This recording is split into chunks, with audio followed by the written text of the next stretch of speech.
Mesdames et Messieurs les journalistes, la Cour des comptes, en tant qu'institution d'anticipation et d'orientation en matière de gouvernance financière, contribue à la bonne gouvernance administrative et financière des fonds publics à travers son contrôle externe a posteriori. Cette contribution de la Cour des comptes à l'assainissement de la gestion des finances publiques serait incomplète sans l'exercice de sa mission informative. L'article 128 de la loi organique numéro 014-2000/AN du 16 mai 2000 portant composition, attribution, organisation, fonctionnement de la Cour des comptes et procédures applicables devant elle dispose que, je cite, « Tous les ans, la Cour examine les observations faites à l'occasion des diverses vérifications effectuées pendant l'année précédente et forme, avec celles qu'elle retient, un rapport. Ce rapport public qui peut suggérer toute réforme jugée nécessaire est remis au président du FASO et publié au journal officiel. Il ressort de cette disposition que chaque année, la Cour des comptes élabore un rapport sur les activités réalisées au cours de l'année N-1 qui est remis au président du FASO et publié au journal officiel. C'est pour respecter cette obligation que la Cour des comptes a remis le 6 février 2023 au chef de l'État, président de la transition, le rapport public 2021. Mesdames et messieurs, pour en revenir au contenu du rapport public 2021, il comporte 4 parties précédées d'un chapitre préliminaire. Le chapitre préliminaire présente la Cour des comptes à travers ses aspects institutionnels, à savoir sa composition, ses attributions, son organisation et son fonctionnement. Ses outils de pilotage tels que le plan stratégique 2019-2023, plan d'action 2022-2024, plan de formation 2019-2023, plan d'action genre, parce que nous avons une cellule genre au niveau de la Cour des comptes 2022-2024, le règlement intérieur de la Cour, le plan annuel de passation des marchés, le manuel de procédure de contrôle de la Cour des comptes et les différents guides des différentes structures de la Cour des comptes. Ensuite, nous avons ces ressources financières, matérielles et humaines. Enfin, nous avons les actions de renforcement des capacités, c'est-à-dire les formations et la participation aux différents cadres de concertation. La première partie du rapport présente les résultats des contrôles juridictionnels effectués par la Cour en 2021. À ce niveau, nous avons les jugements des comptes de gestion de 2008 à 2016. Là, 1828 comptes de gestion ont été jugés. Ensuite, nous avons les jugements des fautes de gestion. Dans le rapport, nous avons présenté 3 arrêts qui ont été rendus. La deuxième partie présente les résultats des contrôles non juridictionnels effectués par la Cour en 2021 toujours. Et là, nous avons l'audit de conformité de la gestion des permis de recherche d'or au Burkina Faso, exercice 2017 à 2020. Le contrôle de la gestion du Conseil régional des Cascades, le contrôle de la gestion des communes de Niangologo et de Lumbila, le contrôle de l'utilisation de la subvention de l'État à la Sofitex pour l'appurement des impayés internes des cotonculteurs de la campagne 2017-2018 et la réduction du prix des intrants au titre de la même campagne. Il convient de noter que ce ne sont pas tous les rapports de contrôle effectués en 2021 qui ont été présentés dans les rapports. Il y a par exemple les rapports sur l'audit de conformité de la passation, de l'exécution et du règlement des marchés publics liés à la pandémie de la COVID-19 au Burkina Faso, exercice 2020 à 2021, qui n'a pas été publié pour des raisons de procédure. Alors, la troisième partie du rapport traite de l'assistance au Parlement, où ont été présentées des synthèses du rapport sur l'exécution des lois des finances exercice 2018, 2019 et 2020. La quatrième partie présente une certification et une opinion de la Cour des comptes. La certification porte sur les formulaires de déclaration des recettes minières des entités publiques dans le cadre du rapport de l'initiative pour la transparence dans les industries extractives, ITIE 2020. Et l'opinion porte sur les états financiers exercice 2020 du programme de modernisation de l'administration publique PEMAP.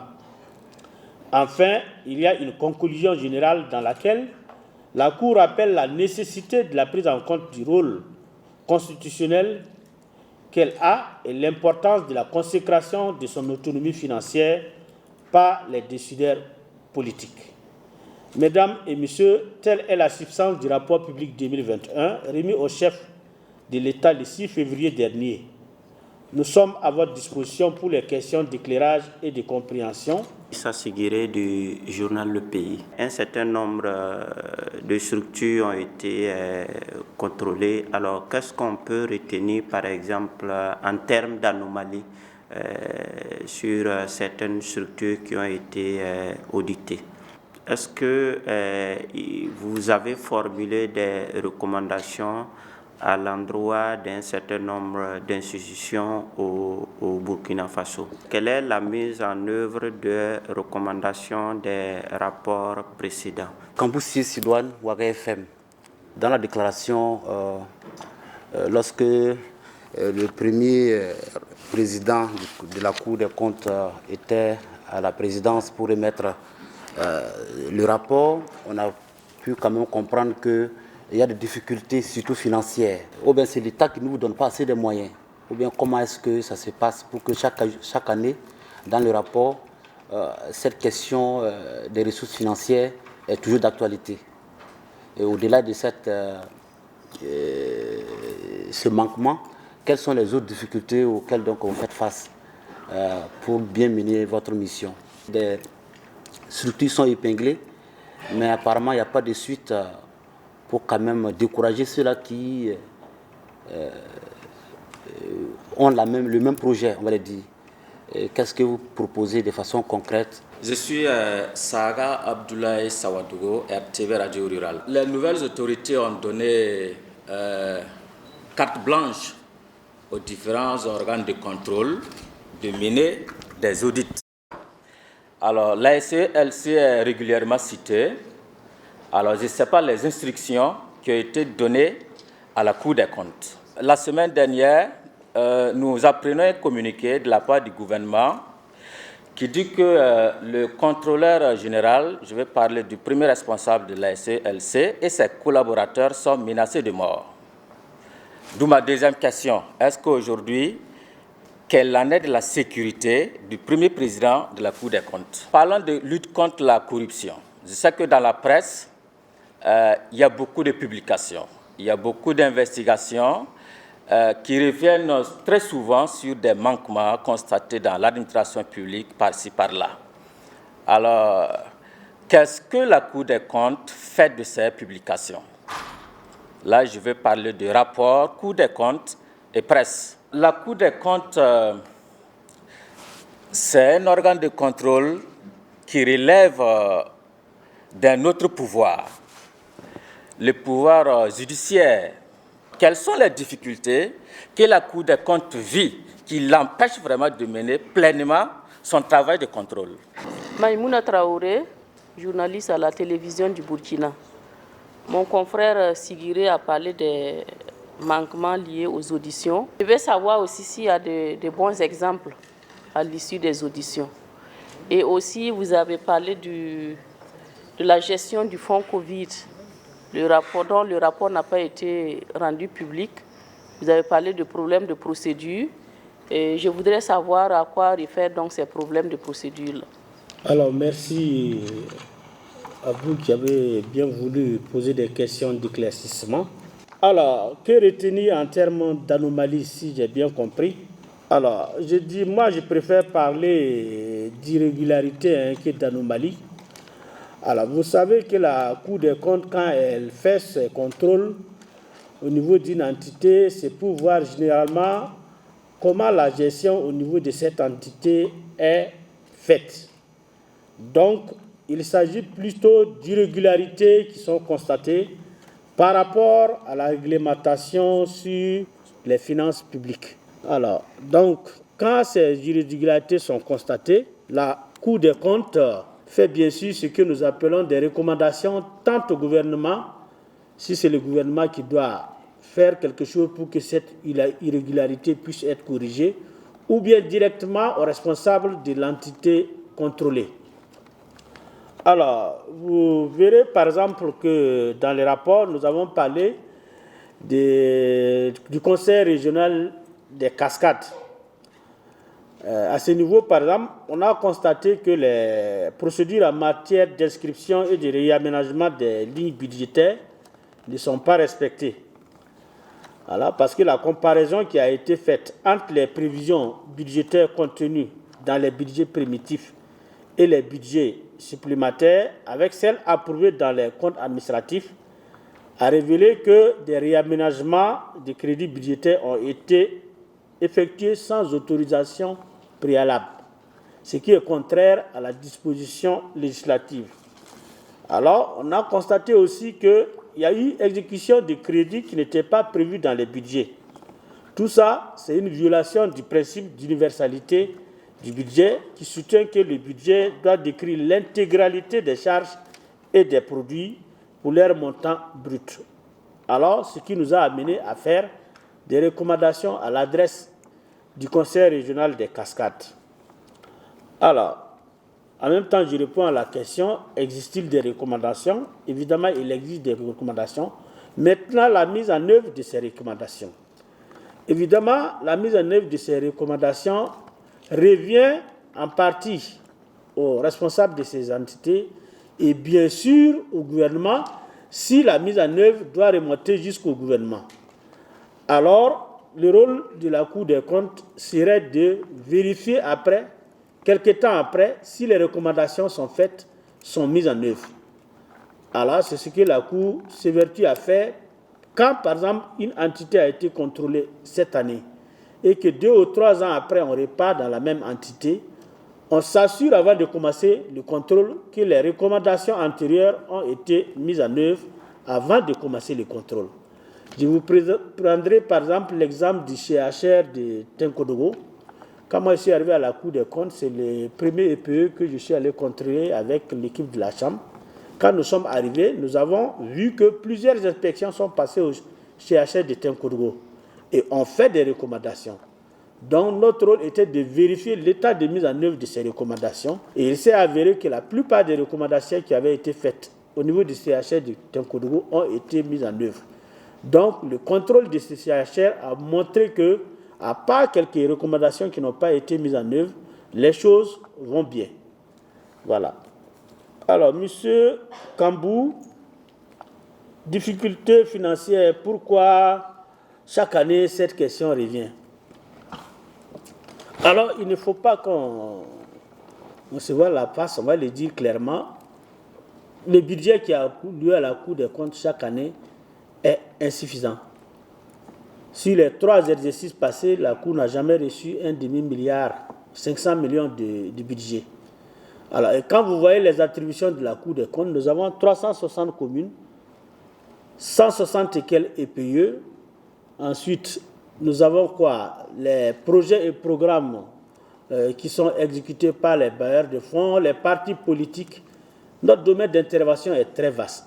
Donc, ça fait que les contrôles que nous faisons chaque année sont vraiment des contrôles à minima. Les programmes que nous arrêtons annuellement, nous ne pouvons pas l'exécuter parce qu'il n'y a pas de ressources financières pour le faire.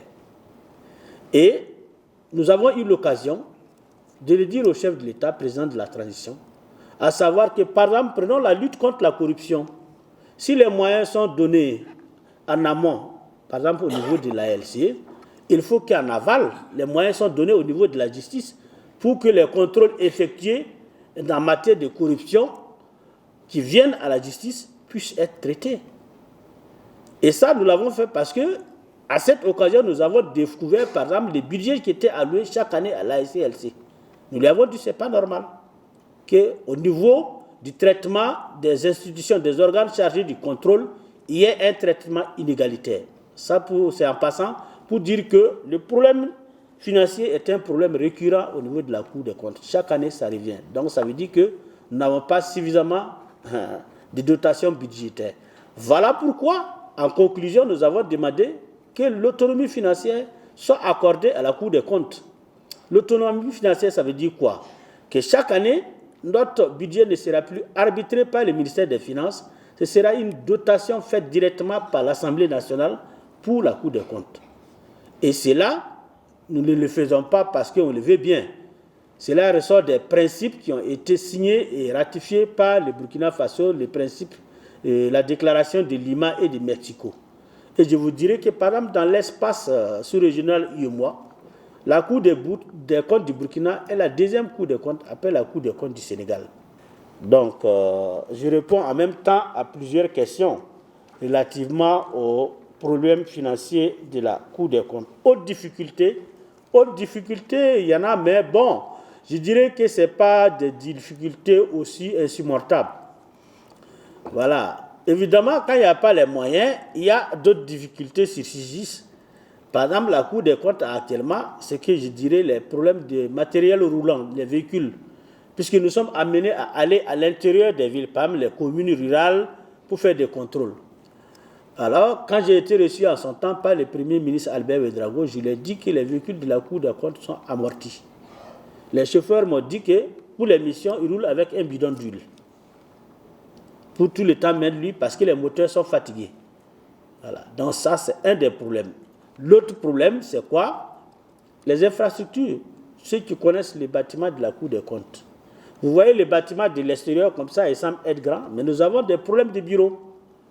C'est-à-dire que même aujourd'hui, si nous voulons augmenter le personnel de la Cour des comptes, nous ne pouvons pas parce que nous n'avons pas de bureau pour les loger. Une grande partie de notre bâtiment est occupée par les archives. C'est des archives papier. Et comme nous avons l'obligation de conserver ces archives pendant 10 ans, donc ça et là, c'est entassé. Alors, donc, il faudrait soit trouver une solution pour l'archivage ou bien construire un bâtiment dit de ce nom pour la Cour des comptes. Moi, nous avons posé le problème au niveau des autorités, on attend de voir la suite. Alors, pas de suite des rapports remis au chef de l'État ou des recommandations. Bon, pour la suite des rapports que nous remettons au chef de l'État, cette question doit être posée à qui de droit, puisque nous accomplissons une obligation légale. On remet le rapport au chef de l'État. Mais la suite qui est réservée à ces rapports, c'est au chef de l'État d'en décider. Mais toujours est-il, nous faisons des recommandations à l'adresse du gouvernement et des entités contrôlées. Abdoulaye Sawadougou, RTB, les instructions des nouvelles autorités pour la Cour des comptes. La Cour des comptes est une juridiction. Et vous savez qu'aujourd'hui, la justice est indépendante. Donc les nouvelles autorités ne peuvent pas donner des instructions à la Cour des comptes. La Cour des comptes est indépendante, elle est autonome. Ça veut dire que chaque année, c'est la Cour des comptes qui arrête son programme de contrôle. Tout au plus, je vous dirais que le 6 février, quand nous avons rencontré le chef de l'État, il nous a encouragés dans notre mission et a promis de nous accompagner. Mais il n'y a pas d'instruction en tant que telle. Communiqué du gouvernement sur la sécurité du contrôleur général d'État, qu'en est-il de la sécurité du premier président? Et ma sécurité, pour le moment, n'est pas menacée. Et j'espère qu'il en sera ainsi. Bon, mais si ma sécurité est menacée à un moment donné, évidemment, les autorités seront informées. Voilà. Alors, beaucoup de choses dans la presse, des manquements. Oui, nous voyons comme vous, de temps en temps, des informations, des dénonciations dans la presse. Alors, ce que je veux dire ici est que la Cour des comptes est un organe de contrôle externe a posteriori. C'est-à-dire que la Cour des comptes intervient après coup, ce qui n'est pas le cas de la LCE, qui est un organe de contrôle interne de l'administration, donc qui peut agir sur le feu de l'action. Donc, quand il y a une situation quelque part et que la LCLC est informée, oui, elle peut y aller immédiatement pour voir qu'est-ce qui se passe, parce que c'est un organe de contrôle interne de l'administration. La Cour des comptes, non, c'est après. C'est un organe de contrôle externe a posteriori. La Cour des comptes est une institution judiciaire. Normalement, les manquements que nous constatons au niveau de nos contrôles ne devraient pas souffrir de sanctions, si j'ai bien compris la question.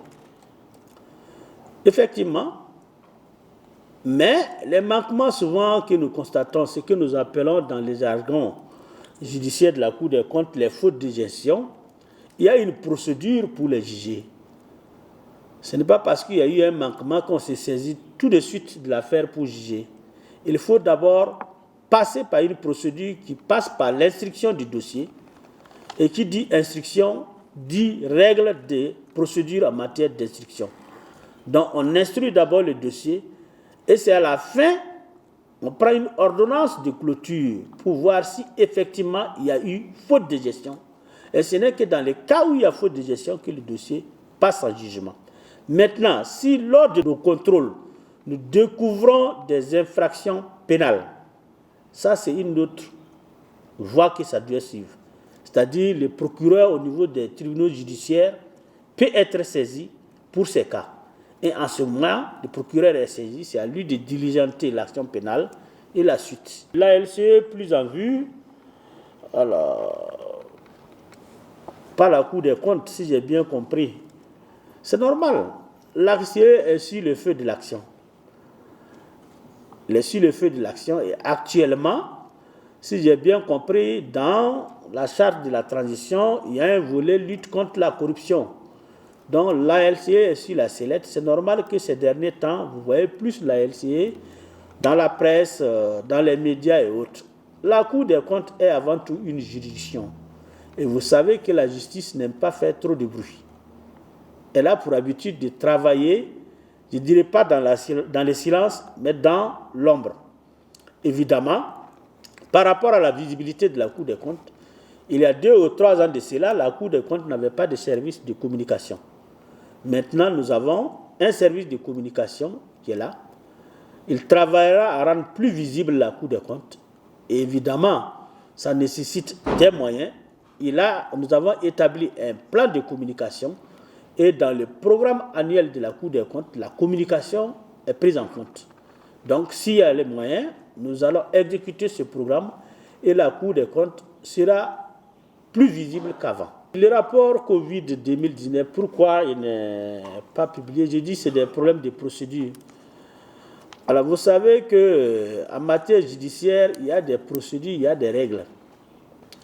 Il y a une jurisprudence qui dit que quand des suspicions de faute de gestion détectées lors d'un contrôle ou d'un audit sont publiées, on ne peut plus poursuivre.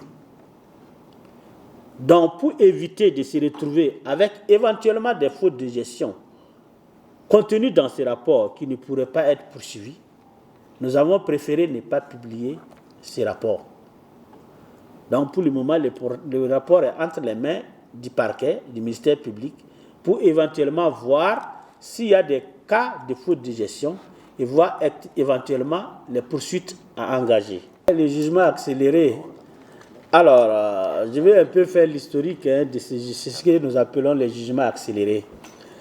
Vous savez que la Cour des comptes a l'obligation de juger les comptes de gestion qui sont déposés au niveau de la Cour par les comptables publics. Juger, ça veut dire quoi? Vérifier si la législation financière a été appliquée au niveau de ces comptes.